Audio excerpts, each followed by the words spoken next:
En France, entre septembre 2008 et septembre 2009, 413 000 emplois ont été détruits. 73% d'entre eux sont des emplois industriels. Les États généraux de l'industrie lancés aujourd'hui en région visent à accompagner au-delà de la crise l'industrie française vers des marchés durablement porteurs de croissance et d'emplois. En Languedoc-Roussillon, où l'industrie représente seulement 9% du PIB contre 12% pour le tourisme, c'est le secteur de la recherche qui serait porteur d'avenir. 7% des chercheurs payés par l'État exercent par exemple en Languedoc-Roussillon. Il faut s'appuyer sur la recherche et aussi sur un autre atout de Languedoc-Roussillon, c'est-à-dire qu'on a le taux de créateurs d'entreprises le plus élevé en France. Donc il faut s'appuyer. Et puis aussi on a le fait qu'on n'ait pas une région industrialisée se transforme en avantage parce que nos paysages ne sont pas altérés, ne sont pas abîmés.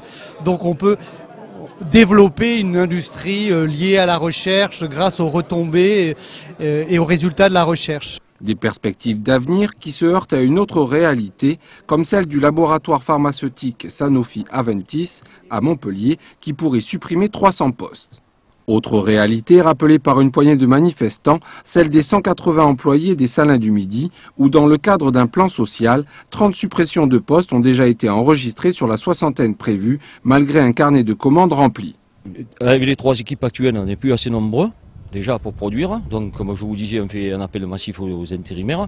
Et de plus, maintenant, notre direction veut créer une 4e équipe de travail.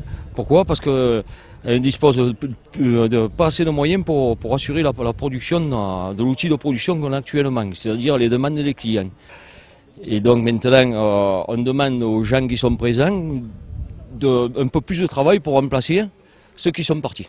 De quoi alimenter les réflexions de ces états généraux de l'industrie. Les ateliers d'aujourd'hui devraient permettre d'établir un diagnostic des atouts de l'industrie régionale. S'en suivront en janvier des propositions d'action, puis en février, la présentation de la nouvelle politique industrielle française.